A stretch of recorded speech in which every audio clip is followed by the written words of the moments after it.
Hey y'all, I'm Khadeen Ellis. And I'm Ellis. And welcome to a special edition of Deadass Podcast. So as you can tell, we're not in the studio. We're still quarantined. Or are we in phase 1 or 2? I don't even know where we are right now. I don't know what phase we're in anymore. I don't know what phase we're in, but we figured just to be safe, we're going to stay home still with the kids. We have them outside, and we're going to talk to you. We have a special topic today amidst the current climate in this world. We have two pandemics that we are currently facing right now, running concurrently. We have COVID and racism. Yes, racism has been a big talking point for a lot of people in this current climate, specifically in politics. And we have a special guest with us today, Vice President Joe Biden, presidential candidate for 2020. Absolutely.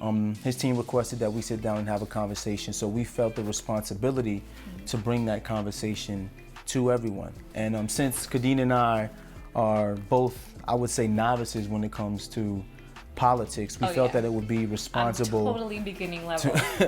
Both of us. Yeah. No, we felt that it would be responsible for us to bring in some people who are way more knowledgeable than us. And the three factors in our life that we think are very important: corporate structure, criminal justice, and also financials. So, absolutely, because we felt like if there was going to be an area for change, those are probably some of the biggest areas that we would have to tackle first from the top down.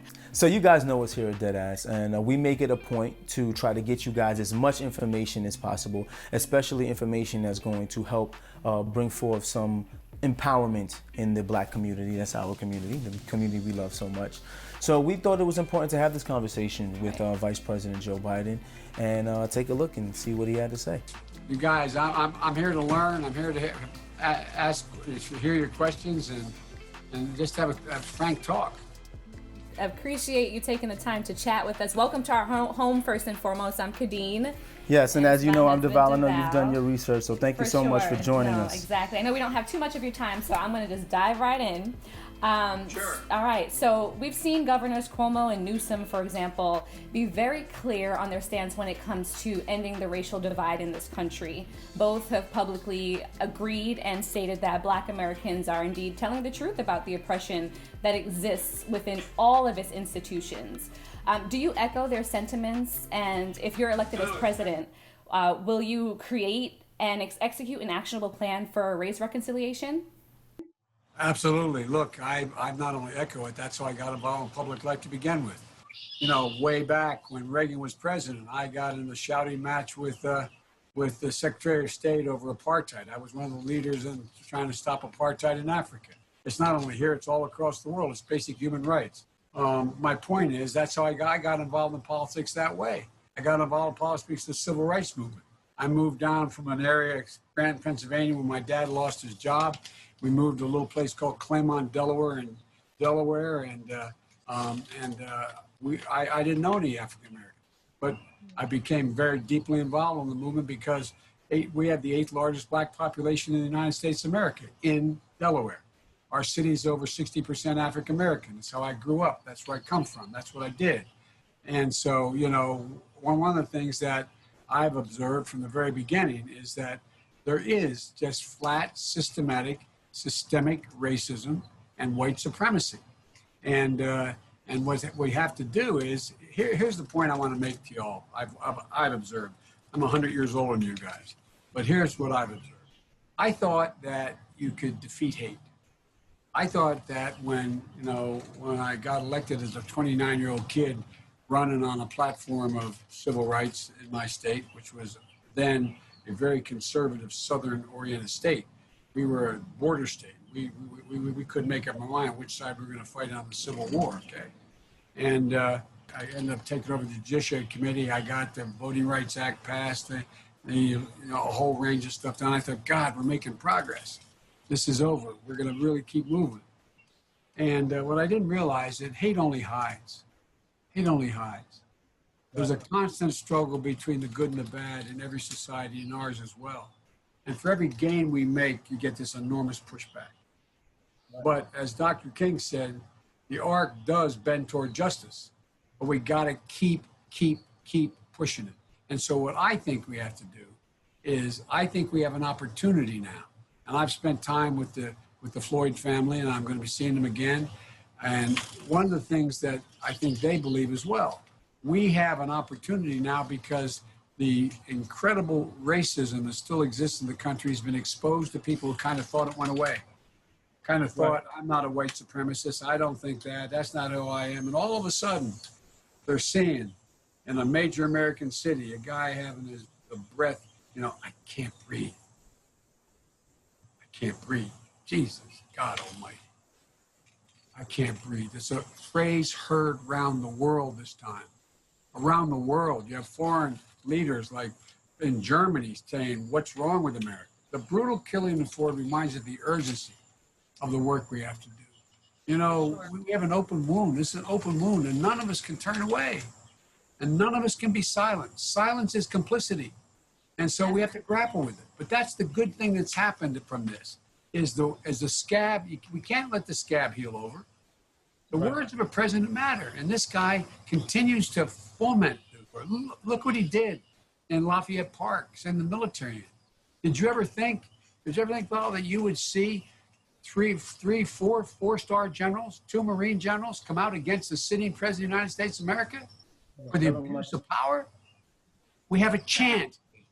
What are some actionable things that we can actually do in place, like as a president, as a future president? What are some steps we can take to actually move this forward? First of all, we got to build a stronger and more resilient and inclusive country and a middle class. And this time we got to bring everybody along. And that means the African American community is constantly left behind. We have to have a comprehensive plan with ambitions to match the scale of the challenge. Let me give you an idea. And my agenda, the African American community, includes creating wealth in the African American community, doubling the funding for small business credits for African Americans from to $3 billion, bringing $60 billion off the sidelines for Black-owned businesses, because that's what generates things in neighborhoods. Ensure the first-term home buyers, they're behind the 8 ball. They get a $15,000 tax credit, meaning they'll be able to get any loan they need because they have a down payment for the first home they buy. Investing billions of dollars in affordable housing. Nobody should be in a position where they're paying more than 30% of their income for rent. Protecting and building on Obamacare. Black Americans are still less likely than white Americans to have health insurance at all or access to health insurance, making it universal.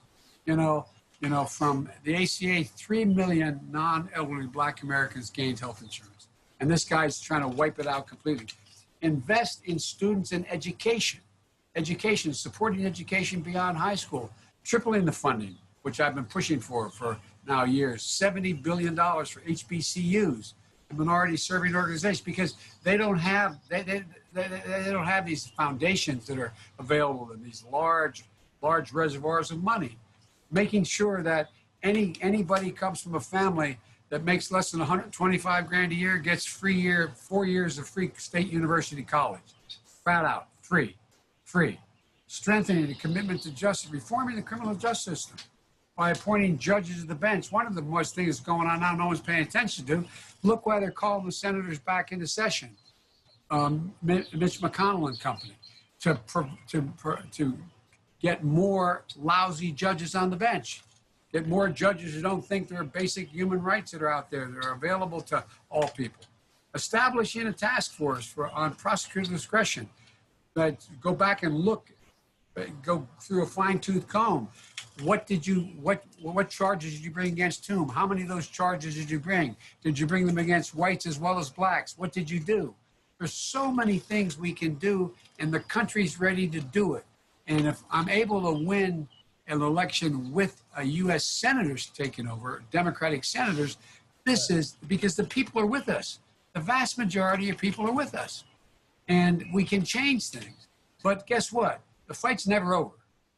No matter if we get all this done and root out institutional racism or institutional inequities. Like, for example, look at all those, not just African American, but single moms out there with no child care. No child care. We're the only industrialized country in the world that doesn't have child care made available. Out there without having paid family leave. What the hell are we doing? And we're seeing it come to the fore now with so many people dying trying to protect us from COVID. These are the same people that don't have that help. Well, Vice President Biden. We've seen an increased number of Americans who've publicly said now that they understand the black outcry. And we've heard this before, even in 2008 when Barack Obama ran and you ran on his ticket. We've heard all of the same promises. And it was tough for us. A lot of the black community have lost faith in the political system because we've heard these things. If elected president, right? For example, if elected president, what would be your plan to help black families move forward financially? Because economic empowerment is important. For example, gentrification. In the past, and still currently happening right now, black families are typically forced out of their homes by wealthy investors looking to turn a profit. So even with the plan that you've mentioned, there are a lot of black families who still do not have the economic empowerment to gain access to those resources immediately. What is your plan to help us gain access to those resources immediately so that we're not caught behind? Economic justice, the creation of wealth, is the most important thing right now, that people have to have a chance to be able to fight. You realize the reason I ran for office, the first time I ever ran as a 26-year-old kid, come from a family with no money, was to end redlining. And it's still going on.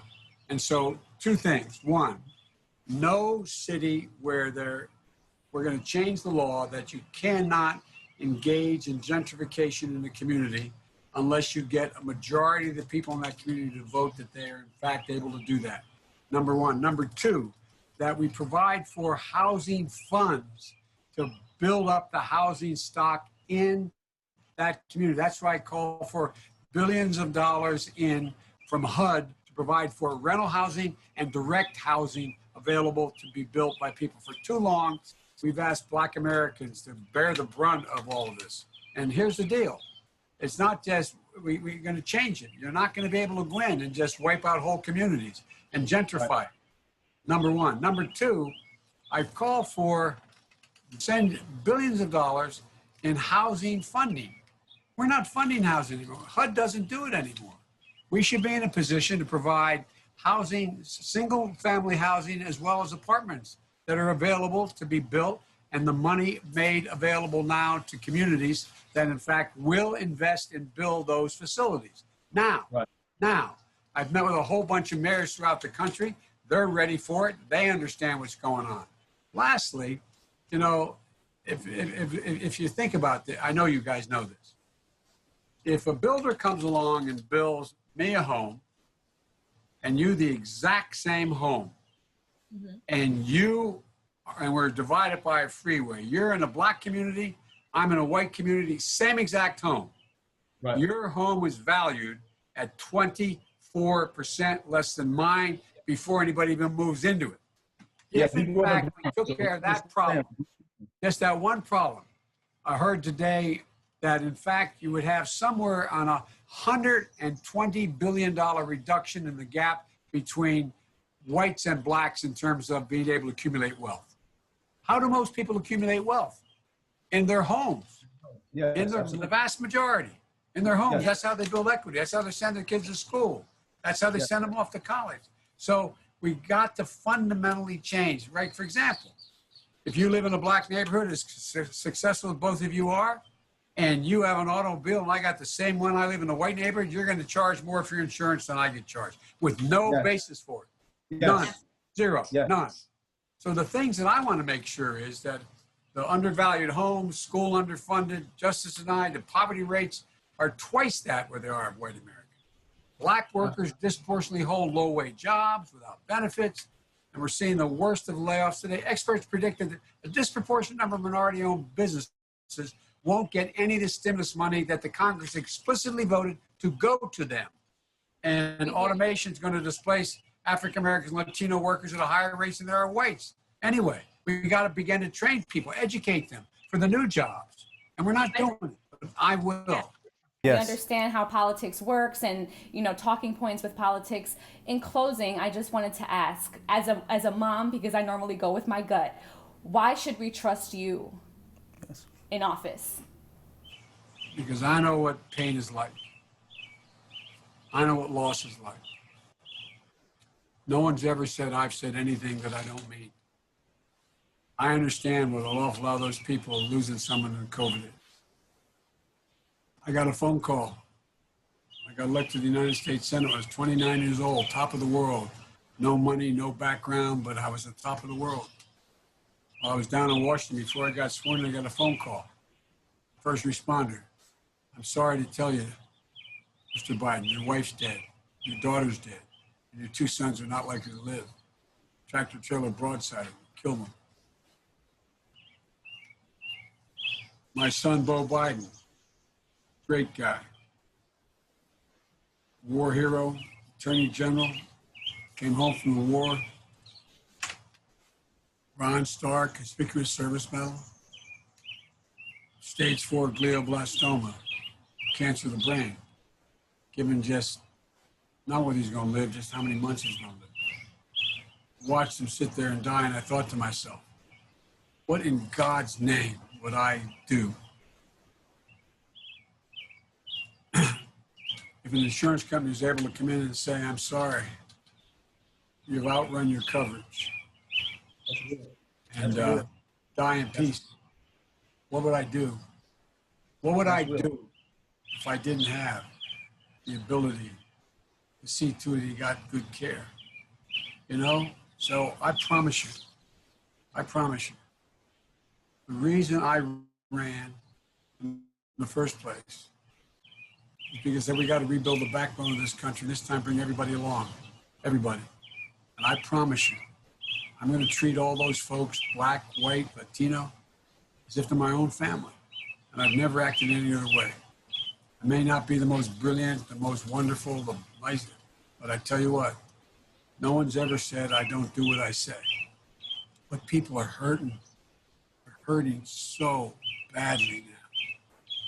And we can fix a lot of it, just if we unite. I mean, you saw all the crap I got from when I started, when I announced. I said, I think we're in the battle for the soul of this nation. I'll conclude by saying I hadn't planned on running again, my God's truth. And when my son died, just a couple days ago, the anniversary, after 5 years, I had no intention, but he made me promise him that I'd stay engaged, not run for president, but I'd stay engaged because I've done it my whole life. He was worried I would just withdraw.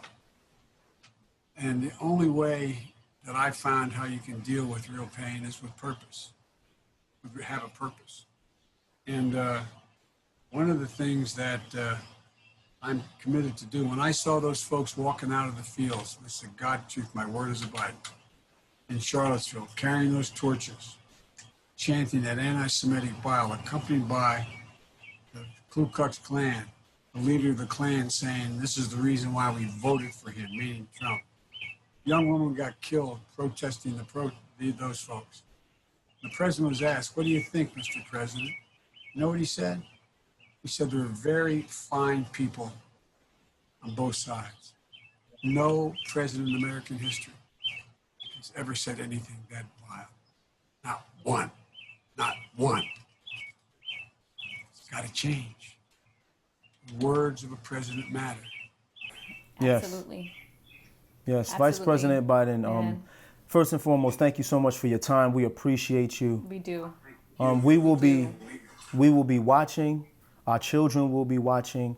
Hopefully this line of communication will stay open from now through November, regardless of what happens. But, you know, we wish you good luck. Yes. We would love that. We would absolutely love that. Thank you so much. Let me ask a question. Is my granddaughter still on this? I have 6 grandchildren, and my granddaughters, I have the first 4 are all granddaughters, and one of them is a rising senior. Is the one that talked me into making sure we have this kind of engagement. Right. She was on earlier, but she had to drop off. She's a rising senior. Concept, pop, you got to do this, pop, you got to. They get it. It's good. You got to have that generation behind you, letting you know which way to go. It's the youth is the future. Navigating it. Yes, the youth. Sure. The youth is definitely going to change. Well, your husband and I have something in common. We both married up. No, absolutely. I'll kick my coverage on this. In my case, both intellectually and otherwise. Both of us. That's how you know you're winning in life. You can marry up, man. Exactly right, man. That's exactly right. Well, thank you, guys. Thank you so much. Thank you for your time. Good luck. All the best to you. And we'll see what happens in November, the road to the White House. All the best. Thank you. So Deadass Podcast, that's Deval and myself, would like to thank Vice President Joe Biden for sitting down and chatting with us about his take on what needs to be done and what he's planning to do moving forward if he were to be elected president. Yeah, it was great. It was great to sit down with Vice President and speak about the state of Black culture and also the state of Black America. But I do really feel as if there's going to be a lot more that needs to be done between now and November and even after November to continue to push forward with all the momentum we have with the current movement. I mean, yeah, social media has been an amazing platform for us to get the information out there. So the videos, the memes, the reposting, people really just rallying around the cause has been amazing. And social media activism is one thing, which is great because we can sit back and we can post and we can put the information out there. But now that the information is out there, what are we actually going to do with it moving forward to create the actual tangible change that we all want to see? Absolutely. You know? I mean, not enough can be said about social media activism. I mean, Will Smith said it the best. He said, racism isn't getting worse, it's just getting filmed. And if it wasn't for everyone out there continuing to post the stories and letting it be seen to the entire world, we would still have to convince people that systematic racism still exists. So for everybody who's out there putting the word out there, using their platforms to push us forward, we appreciate you.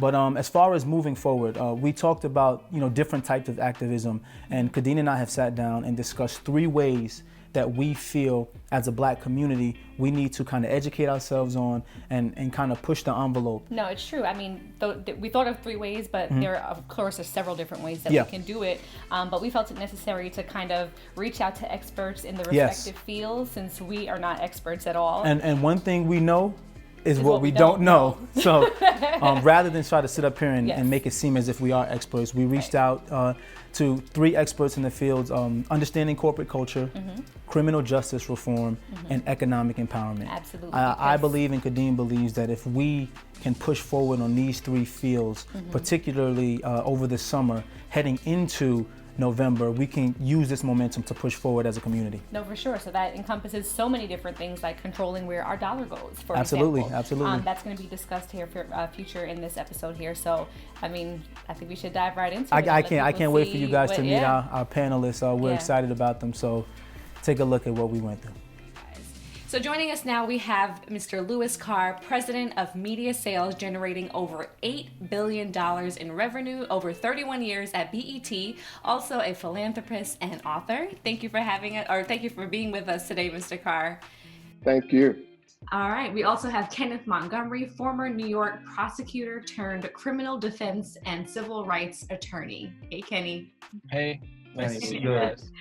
And again, on Deadass Podcast, Tiffany Aliche, also known as the Budgetnista, an award-winning teacher of financial education, motivational speaker, and author. What's up, sis? What up, Tim?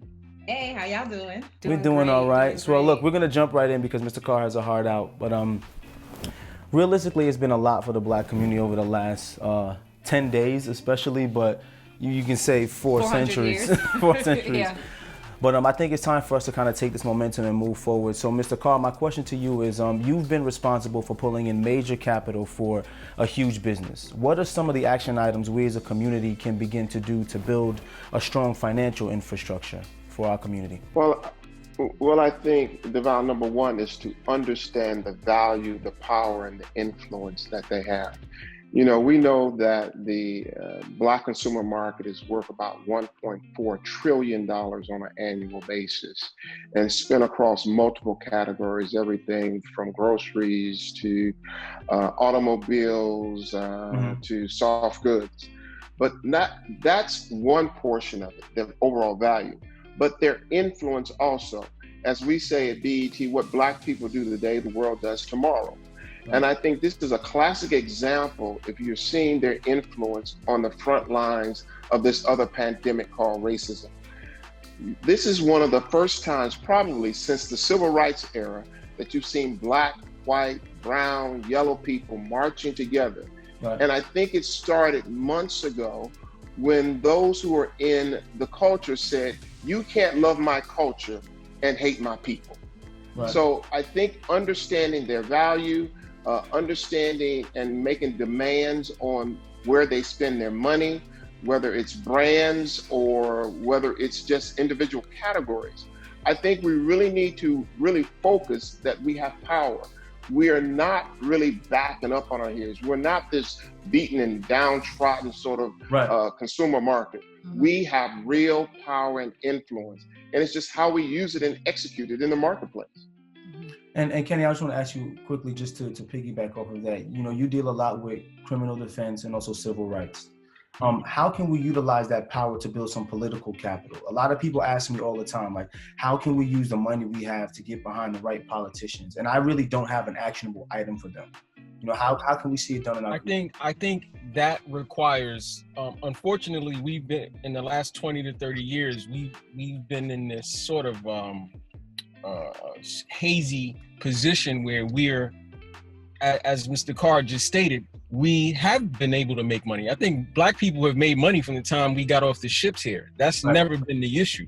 The issue is our inability to control our ecosystem amongst a predatory system. And when I mean it gets no predatory than people actually using your Black body as wealth. And we've been unable to do that. And I think part of the reason why we've been unable to do that is, you know, we've become a part of the American spectacle to a certain degree.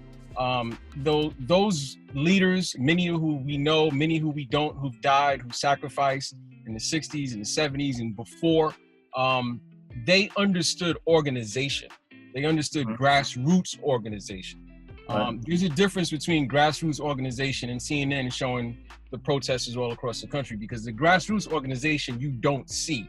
And I think we suffered in the 70s when this 60s and the 70s when this country waged a war against that. They, COINTELPRO and all these other programs, they destroyed any semblance of Black nationalism. And people are afraid to say that, even Black people.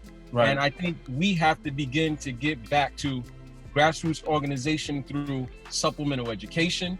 And when I say supplemental education, I think you have to start thinking about different ways of education in this century, how it looks. Look, we're in a pandemic and kids aren't even in school anymore. So we have to really get back to grassroots organization. That grassroots organization allows you now to have accountability. When you have accountability, you can start nurturing and producing the leadership that you need in politics, socially. But when you don't do that, you're stuck with choosing the lesser of two evils.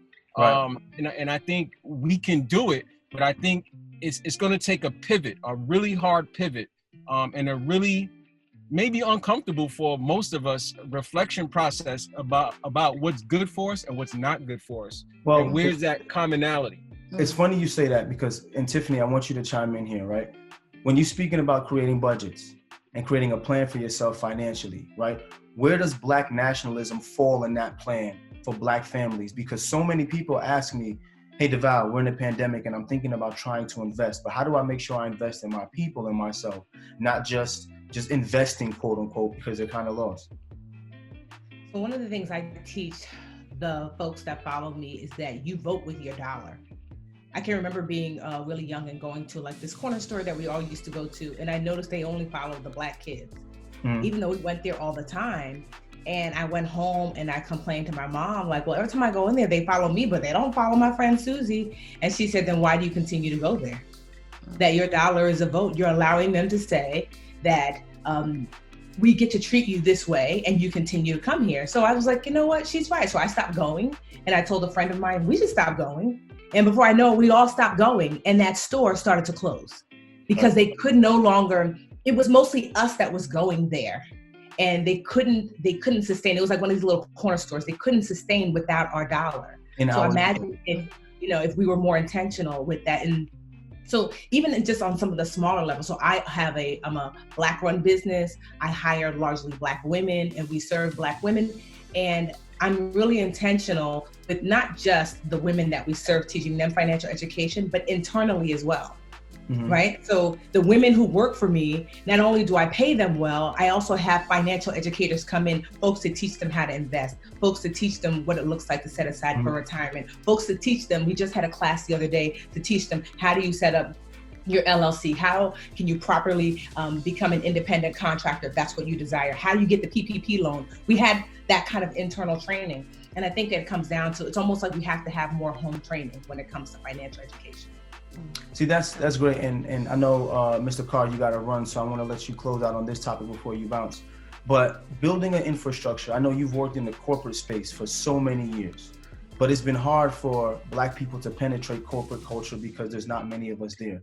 How can we begin to use this voice now and this momentum to push towards changing corporate culture so we can have more voice, more of a voice? Yeah, because so many businesses now I've seen when they're asked to kind of the pull up and show us who's in your corporate leadership position, there are none of us, if not maybe 1%. So where can we start? I think that's an area that we must demand change in.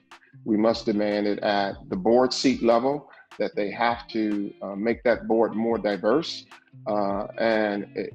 We can't get caught up in the word be patient. Because as I said, we've been patient for several hundred years. So we know we have to have more people on the board. We have to have more people in leadership at corporations who look like us, who really want to make a change in the industry. If you look at my organization, I have the most diverse team in the entire media industry. Diverse in gender, diverse in color, and that is not by accident. That was by plan, because it is good for business. It gives you access in places that you would normally not get, and it also gives you the diversity of thought. I mean, when we sit around, we have a lot of debates on should we do this and why we shouldn't do that and what else we should do. So I think we have to, as part of the solution, this is one of them, we have to have more people who look like us in corporate leadership and on corporate boards. And we have to demand it. No more saying, can you do it, please? We have to demand it. And that's why I'm so inspired. I'm so energized by the young people that I see as essential frontline workers in this pandemic on racism. So we who are in corporate America, as I sent out a letter the other night, we have to do our part. We can't just let people march and be sprayed and everything else and beat. We have to do our part in the corporate boardrooms and in the corporate offices to close the deal for them, because we have the access. We have the influence. They see that on the news, but we sit down with meetings and everything else with them. So we have a real obligation. I'm excited about it. I'm energized about it. And as I said, I'm not going to let them down if it's the last thing I do. No, that's great. Mr. Carr, first of all, thank you so much for your time. We know you have to run. We appreciate you. You kind of snuck us in right in between meetings, so we thank you so much, man. I'm going to continue to reach out to you for more advice and more help. I appreciate you, brother. And thank you, guys. Anything you need me to do, I'm on board. And appreciate you guys. Tiffany, Kenny, really quick, thank you. Pleasure meeting you. We got to see Mr. Carr at the Blueprint Men's Summit, Yes, which the is Blueprint also Men's a great area and a great space for Black men to get together. I know we had a great time. That's right. And Kenny has the Brooklyn Combine. It'll be a dope opportunity to get us. I would love that. It was good. We all need to get together. Yes, sir. All right. Thank you. Thank you, Mr. Carr. Take care. Love to the wife. All right. I will. Kenny, I want to throw to you because Mr. Carr said something it was something you said to me years ago when we were talking about sports, right? And you said that everyone is so focused on getting their kid to be the next Michael Jordan, the next LeBron James, right? But we're not grooming any politicians. We're not grooming any judges. We're not grooming any attorneys. So we don't have the ability to take up that space. Like Mr. Carr says, we need more people in corporate structure, but we're not grooming our kids and take up those places. Can you talk a little bit about how we can do that from a grassroots? You know what? And think about it. Like every day, right? We get up, we get tweets, we get social media posts, Facebook, Instagram, you name it, about what the far right has said, what the far left has said. Where's the base to get what the Black voice says? Right. There is none. The Black voices that we hear, and not to knock anyone, they're usually pivoting from whiteness on either side. So when they get in those positions of political power, whether it's in the corporate world, whether it's in the nonprofit world, whether it's in the philanthropy world, whatever those worlds are that help keep this ecosystem going, they're informed by that. Our children, we live in a society or a community where we've been targeted so much and put in such a difficult position that success is usually, I got to get out the hood, I got to get away, right, never to come back. So we're not cultivating or nurturing the mindset, the ideology. We don't need heroes, we don't need martyrs. We can grow money and understand economics, but what I think we need more importantly is ideology. And that ideology has to emanate, you would like it to emanate from the home, but sometimes the home is not there to do it. Yeah. So what's the next step? The community. So those who have the resources in the community, the retired financial people, the retired teachers, the retired politician, whoever, they need to begin coming together and forming a commitment and a community to nurture and train through education and knowledge that hopefully leads to wisdom. So now you have an 18-year-old kid so now our teenagers are 12 and 13 and they know the issues already. Because when you study the civil rights era, it's funny because we look at those images of children, of people being hosed and bitten and beaten by police. The conversation that we don't have in this country is, many of those people, they weren't adults. They were kids. Right. They were 12, 15, 17, 19, and they drove it. We get stuck on the leaders, but they drove it. And it seems to always be the kids, though. To be honest, it seems the kids always seem to be the one to put their bodies on the line. Yes, and even in wars. They don't have the fear. They don't have the fear. So we as a community, it's not too late. We have to stop. We're not organized enough. We're not. We're organized enough. We're having this conversation right now.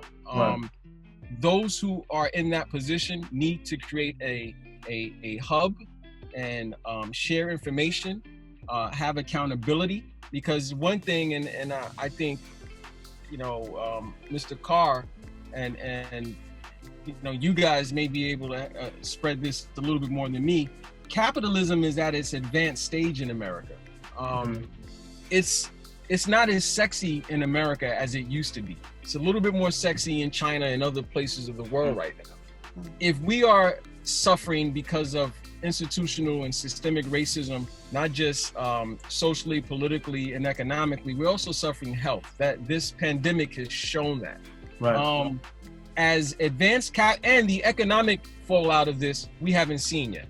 Oh yeah, Tiffany, you're gonna talk about that. Tiffany could speak way more than I can, but we're gonna suffer. So our ideas of how we look at economics, how we look at advancing in this society has to be different. It has to be different. And they're telling us now too that this is going to be the worst in the depression, what we're seeing financially, economically across the country, the world. How are you using your platform to prepare people for this? Because I know a lot of, people in general, but especially our Black community, we want to know how we're going to be able to take advantage of this, or how we can maybe some people climb out of this hole that they're now in. So how are you speaking to the masses about this recovery that's going to have to happen? So it's been a little deceptive because the market keeps rallying and folks are getting excited. And I see so many Black folks getting excited. I'm like, but sis, do you have a home that you own? Do you have retirement? You're excited about the points. Are you even invested in the stock market? You're cheering from the sidelines, but you're not really playing the game. And that's what I find with our community, that we're not really actually in the game. We don't have the basic fundamentals. So one of the things that I used to actually be a school teacher in Newark, New Jersey, one of the blackest cities in the country. I still live here in Newark, so it was interesting what was said earlier about that folks don't want to stay here after they've gotten successful. They want to leave the hood, but I was like, no, I was really adamant that my husband was born and raised here. They've since torn down the project that he grew up in, but I'm like, no, I want to live here in Newark. I taught here in Newark. I was born here in Newark. And I want folks to see me at the local, grocery store. So one of the three things that I do is what I used to even do when I used to be a preschool teacher here, which is we need knowledge, access, and community. Those are the the 3 key tools that I use to activate whatever change and transformation I want to make in the financial lives of the people that I serve. So knowledge, when we know better, we do better. So as I learn, I know that one of my superpowers is education. I know how to teach. I've been teaching for 20 years now, 10 years in the actual classroom. I am a good teacher. If I learn a thing, I can teach a thing, and then I can teach you to then teach a thing. So knowledge is critical and paramount. Access. This is where we struggle because access typically comes through a person. There are some doors that can only be opened from the other side. Right. There is no doorknob. Someone has to open the door and literally pull you in. And so very, very rarely do we have access on the other side. So when you get in, it's so important to teach folks that when you do get in that room, when you do get to sit in that table, to come open the door, kick your foot open and bring folks in with you. And so one of the things I do is that I reach out to other Black financial educators. We have a number of communities that we're a part of online, and I'm always tapping into them to continue to teach our community. Like, oh, hey, Tilly, you teach stocks? Can you teach this Wednesday? Hey, Ash, you teach financial mindset? Can you teach on Thursday? Right. Hey, Nativa, you teach credit? Can you teach this Friday? And so that access is what I'm always trying to provide, and finding higher and deeper levels of educators that I can tap into to bring that access to this community. And community, my parents were born and raised in Nigeria, and I've seen firsthand over and over and over again that we work best in community.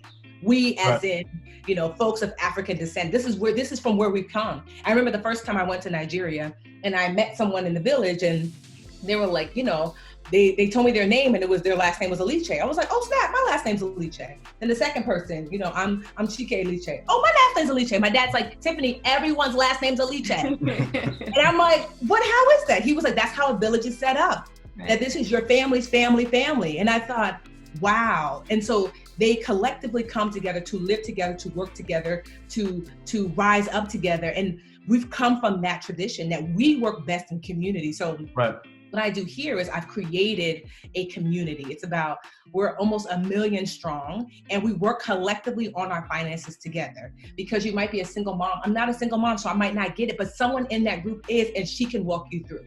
You might have 5 kids. I don't have 5 kids, but someone in that group is, and she can walk you through. So I pump in the knowledge, I pump in that access, and that community helps to take care of each other. And so that's what I've been really trying to struggle with.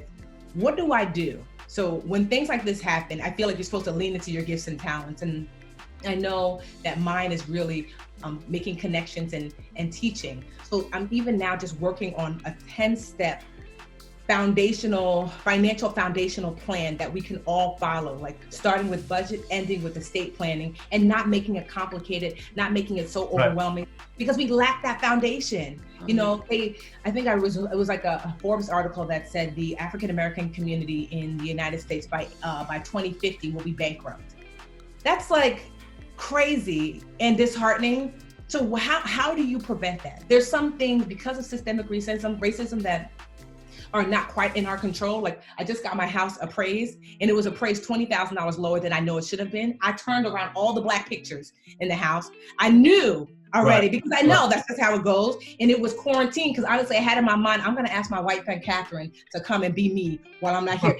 Who else has to do that? That you have to plan that your white friend will show your house as you. But because it was quarantine, I wasn't able to do so. And I was pissed because I know I didn't get the value of my home. Now, that sounds like a personal problem. It's not. Because if my home is devalued by 20%, whether because I'm Black or I live in a Black neighborhood, then that home ownership is the cornerstone for wealth. Mm-hmm. So if I've lost 20% of my wealth, then I can pass on 20% less to my stepdaughter, Alyssa. And then imagine, just like in this community alone, how much less wealth this Black community I live in has compared to the town next over. And so we are bleeding wealth because of because of systemic racism. So I have a quick question, Tiffany, though, because this is the question that I always get from people. If we know that that's the fight, and we know that this is going to happen, what's the point of voting? What's the point of taking part in politics if it's so rigged against us? And to be honest, I don't even have an answer for a lot of these questions, and especially financially. When we spoke to Mr. Carr 2 days ago, he said the same thing about house appraisals and insurance. And even when we spoke to Vice President Biden, he said verbatim, he knows that as an older white man, that if I go get the same house built as he gets built in a different area because I live somewhere different, my house is going to be appraised lower, my insurance is going to be higher, and it's going to be a lot more difficult to pass on wealth. How do we play a role in politics to help finances? That's what people want to know, because it's a political season now. Between now and November, all we're going to do is hear speech after speech after speech. And people are either like, I don't care, so I'm not going to vote, or they're just like, I'm lost, so you know, I don't know. Yeah, the lesser of two evils. How do we approach that from a financial standpoint? I think first of all, it's creating like, what is it that we want? You know, what specific tenets do we want? You know, we want to be treated fairly as it relates to our homes, right? We want to be we don't want to be over policed. What does that look like? And how do we let a politician know that if you don't adhere to this, then you won't be voted in, right? So for example, if brands sometimes want to work with you. A brand reached out to me the other day, and I just know that their CEO just said that he was giving all this money to the current inhabitant of the White House. And you're reaching out to me, black ass, since y'all talk about that, as black ass me, to be a part of some, like, I was like, no, you know, you're not going to get access to my community, that's what that you know, with your racist ideals. And so one of the things I do is I block, you know, what things are not in alignment. So if we could be clear about, you know, this is what's unfair and this is what we're needing, then like even voting with your dollars, like I have now switched from the bank that I was a part of, and now I bank my business. I have 5 businesses, one of which is 8 figures a year. We bank with a black bank now.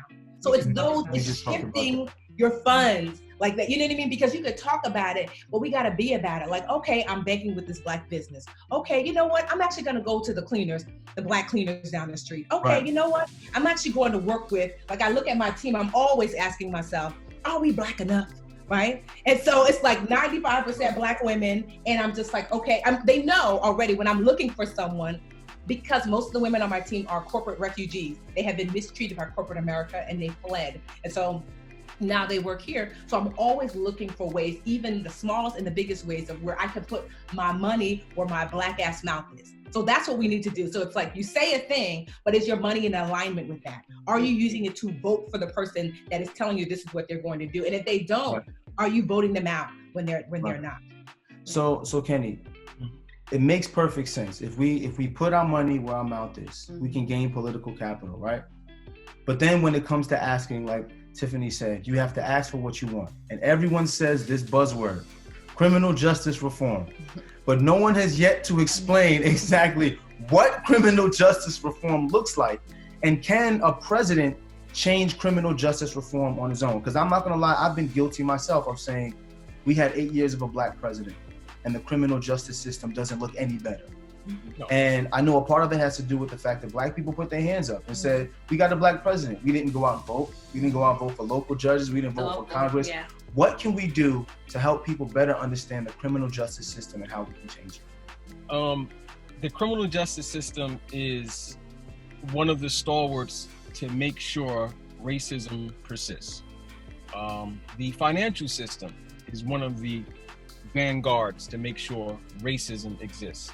The housing market, but the criminal justice system, and not just criminal justice, the legal system, because there's also civil things that happen in court concerning consumerism versus corporations. Most of these judges choose the corporation over the consumer, as they do the government over the defendant. Right. Of course. Culture of American jurisprudence, which is based on Anglo-Saxon jurisprudence law.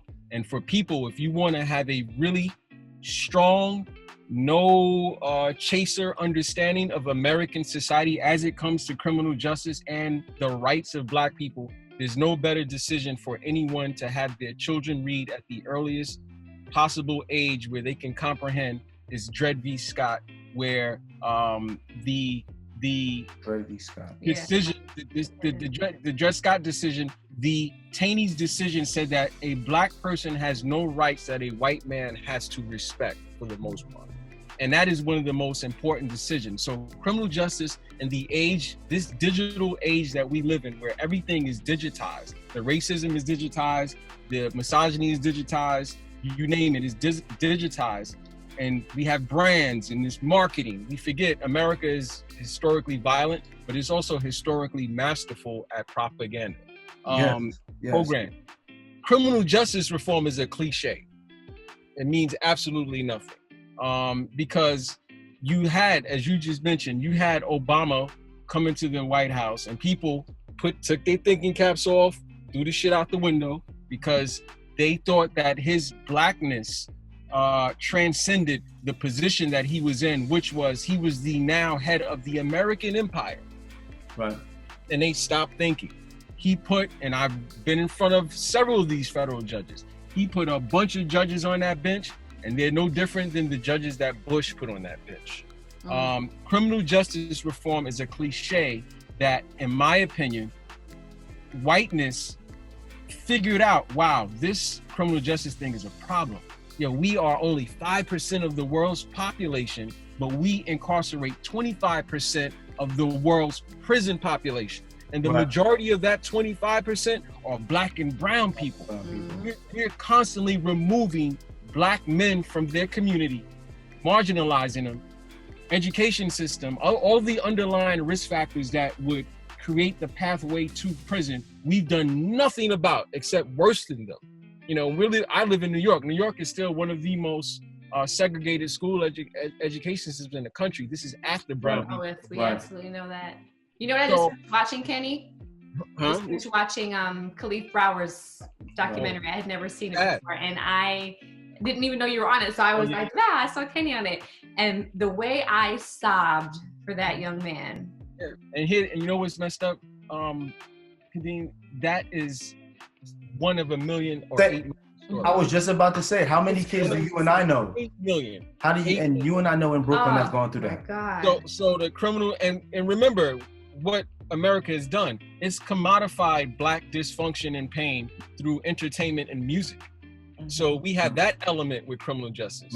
So what we have to do, criminal justice to me is a cliche. It's a way for people to line their pockets now. It's a great thing to get people riled up and going. But the work that needs to be done to pull away from that system, it has to happen in our neighborhoods, Newark, Compton, Brownsville, and we have to start putting a fence around our children through education, through information, other outlets, because the criminal justice system is targeted towards them. That's what happens when you have underfunded schools, when you are peddling your kids nothing but nonsense on entertainment all day that, look, no knock to Jay-Z, but you made your career saying you hustled, you sold drugs. Right. And you got the pretty wife now, and you're the darling of America. So what do we think we're telling our children? Like, what do we, where's the message? Where are our doctors, our engineers? Where are the people who want to be botanists, scientists, plumbers? So, to really fix criminal justice, you have to start with education. You then we have to check these political people. There's a lot of black people who hold political office, where they're literally just there at the seat at the table to get whatever crumbs they can get from whiteness. They use on Sunday, they go to the churches and they hallelujah it up and sweat it up. And then on Monday, they're down at the Democratic leader who doesn't look like them and promising him something that only benefits him. Right. So we have to remove the political leadership that currently exists. We had tremendous people who've lost their lives. If you think about this, back in the day, the black leadership was not Democrat or Republican. They were black, telling you how these issues affected us. Now, all of our political leadership as it comes to criminal justice and everything else is centered on something else. And then even now, we have to understand the legacy.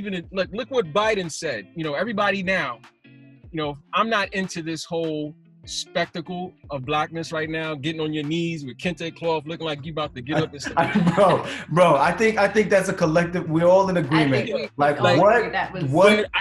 what that is though? That is two things.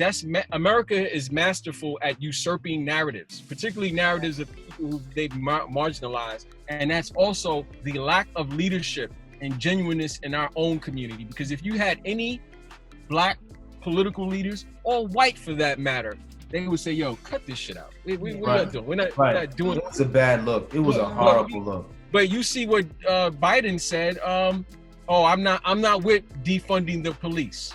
Why? Right. Why are you not with that? You're not with that because from America's racist narrative, they have to have the police there to keep them away from the scary black people. And it happened under Obama. Obama came out trying to protect his boy in the Black Ivory Tower, Henry Louis Gates, and said some powerful things on Monday. And by Friday, he was sitting in the Oval Office garden having a beer summit with the cop who did that to his friend. So Biden comes out and says, no, I'm not with defunding. Why? Because you know what? People think, oh, that means you're with these black people.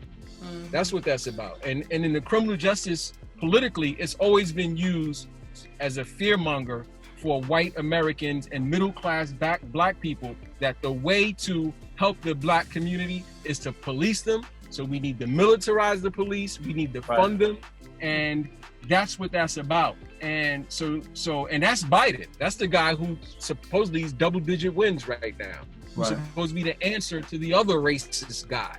And that's the question I have for both of you guys, because this is the hardest part for me. People say, do I vote for the lesser of two evils? Is one guy even a good guy, or do I just not vote? How important is it for us to express our voting power this November? Because, and I want to hear from both of you guys, because you both have different platforms. You're both coming from different mindsets. You know, you're a mom, you're a dad, you're into finance, you're into criminal justice. It's like, to be honest, I don't even have the answer. People ask me all the time, are you going to not vote Deval? Are you going to vote for Biden because he's Democrat? Are you going to vote for Biden because he's just anti-Trump? Are you going to vote for Trump because he's promising to do more for the black community? How do we utilize our vote to make it a difference? I think, I'll be brief. I think the voting, as Stokely Carmichael talked about it years ago, is an organizing tool to leverage and to bring your community together. If your community is not together, it's pointless, in my opinion. Because when you think about it, white people vote for financial reasons, how they're going to be taxed, and then racial issues, in my opinion. They don't talk about it. Where do black people vote? We're in the perpetual position of voting for the lesser evil.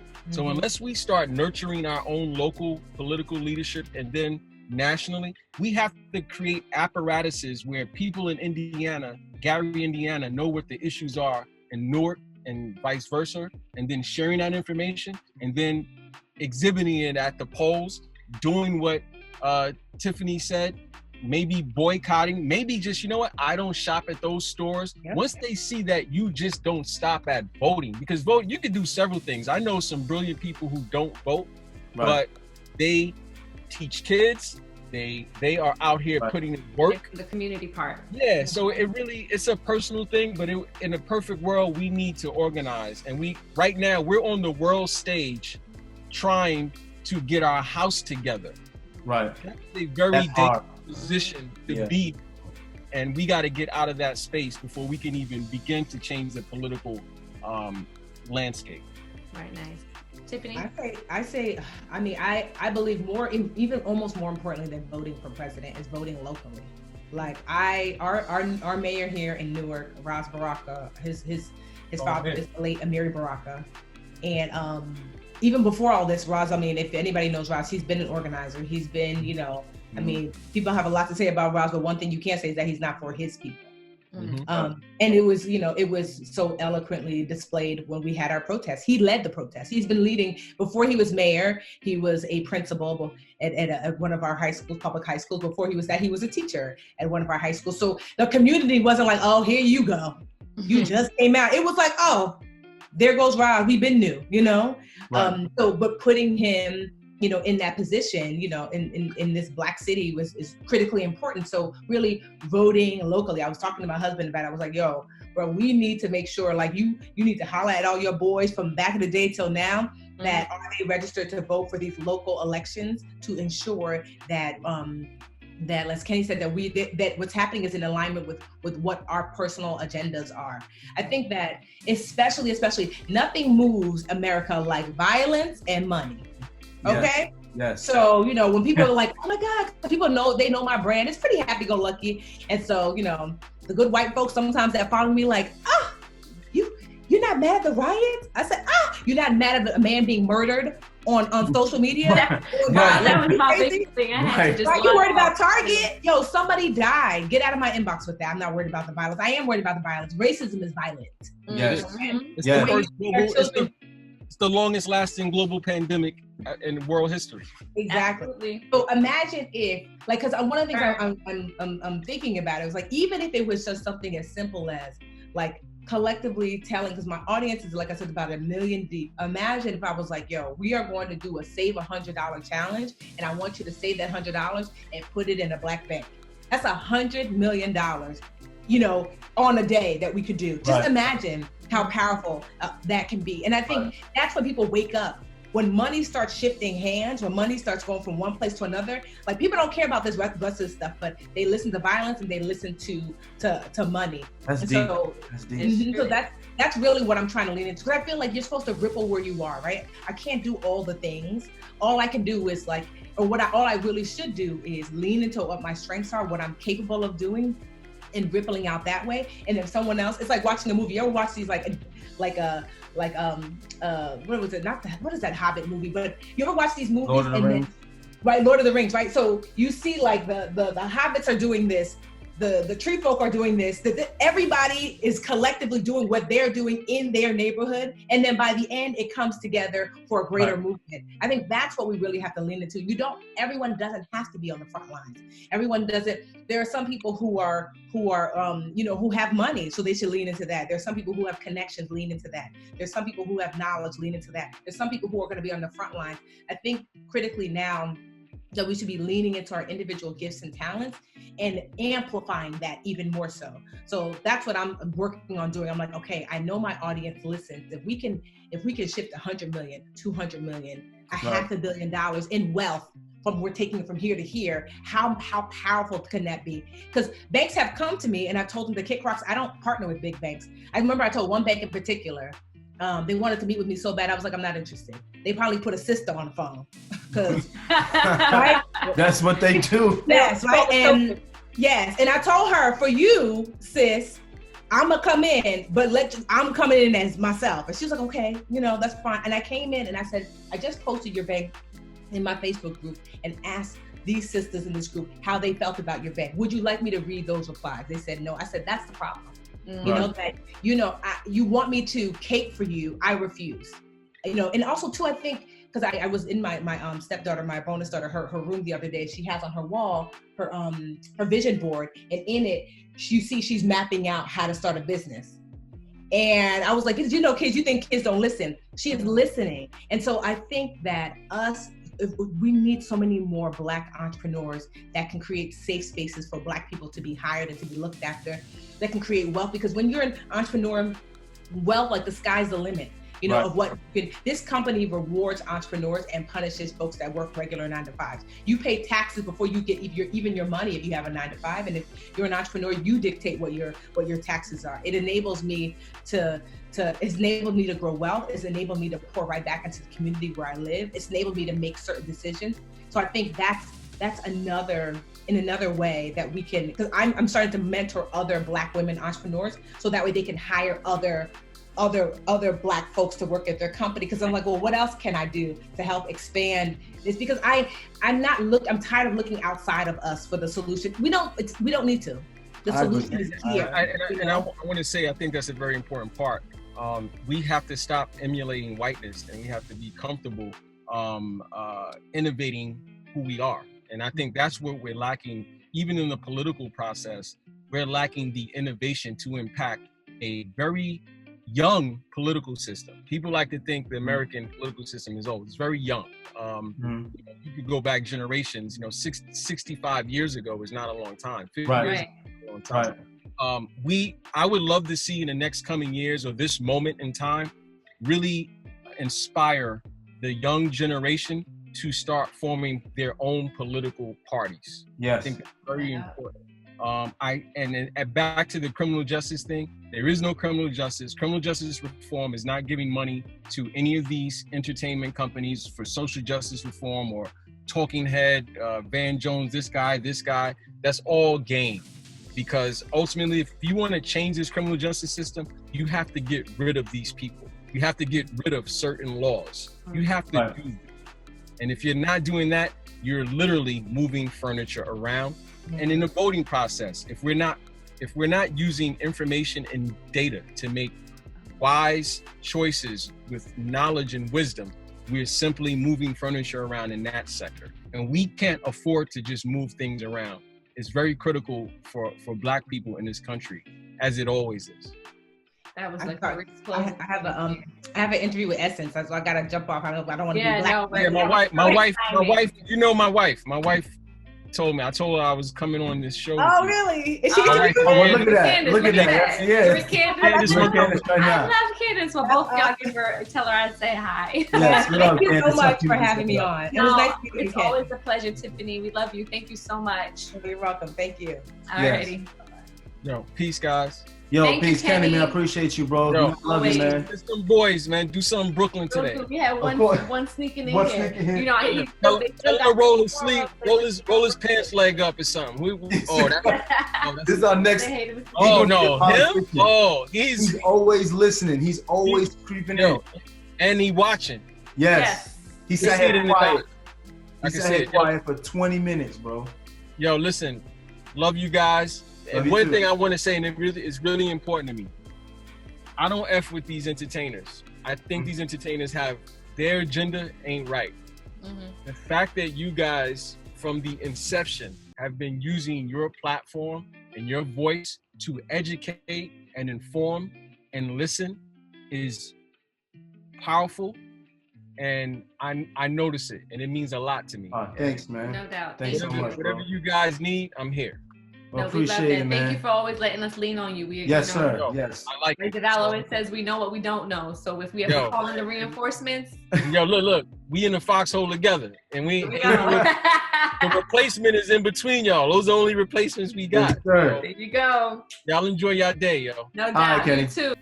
Wow, that Wow. was amazing. Yes. So much knowledge, so much more to discuss. I feel like we just that was just a tip of the iceberg, and it really makes me wonder, and it kind of lit this fire in me for season 4 of Deadass Podcast, how much more we have to discuss, because this is not something that's going to be around for just like a week or two or a month.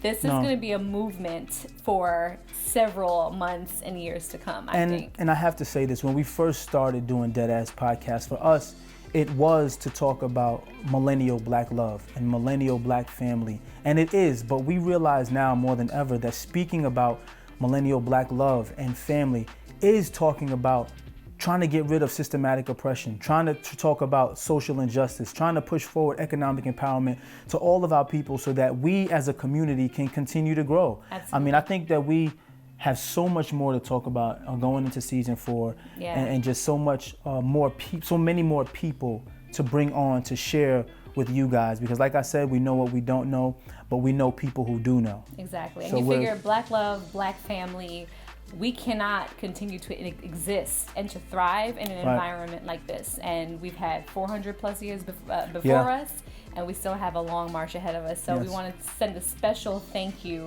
to Kenneth Montgomery, who's been on our he's been on the previous podcast, and we're going to have him back on again. For sure. Kenneth Montgomery, he's like family to us. Yeah. We appreciate you, Kenny. The Budgetnista, Tiffany Aliche, Yes. who was also on another episode that we have, because there's so many different ways to break down finance and economy, but particularly pertaining to right now with a recession that's about to hit. I mean, it was so important to have her shed her light on that. And of course, Mr. Louis Carr, who has been great, like a mentor to Deval, and has really taken him under his wing. So I appreciate somebody like that who you can call on when we have things like this. Absolutely. That we need, some advice on. And I think it's important, especially for Mr. Louis Carr, because he talks about corporate culture. And for so many years, Black people have felt like it's difficult for us to exist in corporate culture because there's so few of us. But here's a man who's existed for over 31 years, raised billions of dollars, and he's done it at an international level. I think we need to continue to groom young men and young women to occupy that space. For sure. You know, we always talk about trying to occupy space, but if we have no one to occupy the space, there will be no more Louis Carrs. There will be no more Tiffany Aliches. There will be no more Kenneth Montgomerys. We're talking about financial advisement, attorneys. Yes. We're talking about CEOs and presidents. Very vital to making this world run. So thank you so much for being Yes. examples. Thank you for educating us, and thank you for being a part of the Deadass community. So, babe, do you have a moment of truth for what we've just experienced? That was heavy. I have so many. First of all, were you nervous? So many moments. Were you nervous just taking on this project and trying to? Yeah, I mean, share? I you know, the reason why I feel like I was maybe a little apprehensive at first was just because anytime you step foot into that political realm, Right. it creates contention, it creates divide. Do you have sometimes. political aspirations? None whatsoever.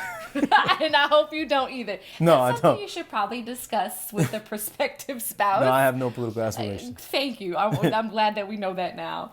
But yeah, it was a little nerve-wracking just because whenever you step foot into this political realm, there's so many things to, decompress and to figure out, and it causes a lot of, contention. Like the biggest thing that I've always heard growing up is like there's certain things you don't discuss with friends, and now it's like, everyone has a voice. Social media, you see friends on Facebook posting certain things, and you're like, wait a second, sis, I didn't know you felt that way. Let me unfriend you, but you know what? Let me not unfriend you so you can see these posts I'm about to post as a rebuttal. It becomes like this silent debate that happens online with friends or acquaintances. So it is a little touchy, but I feel like it's necessary. I feel like everything that's happening right now is creating a level of discomfort for everyone.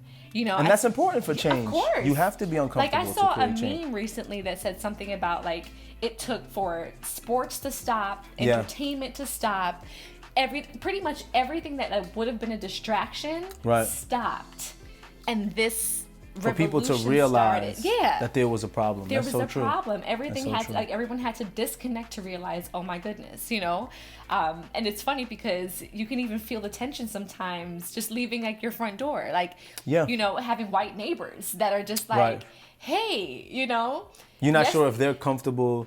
Yeah, it's with us, and we're not comfortable with them. It's like, do we even discuss what's happening? Do we act like it never happened? And prior to this, like, a couple months ago, everything was fine. It's like, hey, neighbor. And now it's kind of like, ugh, there's a little bit of tension in the air. Right. So yeah, I think overall, in general, it's just a very uncomfortable time. But I think it's going to be a time this is a catalyst for change right now. And I think we should embrace that. And that might even be my moment of truth, kind of spiraling into that. It's just like using this discomfort to promote change. How am I going to change? How am I going to create a better future for my children? How can I do that from a grassroots level?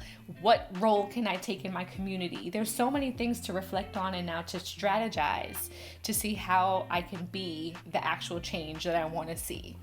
Right. I see that. That's dope, because so many nights I sat here with you and we were trying to figure out, what do we do? How do we do it? Yeah. So that's, and what rocked me too was having that conversation with our boys. Right.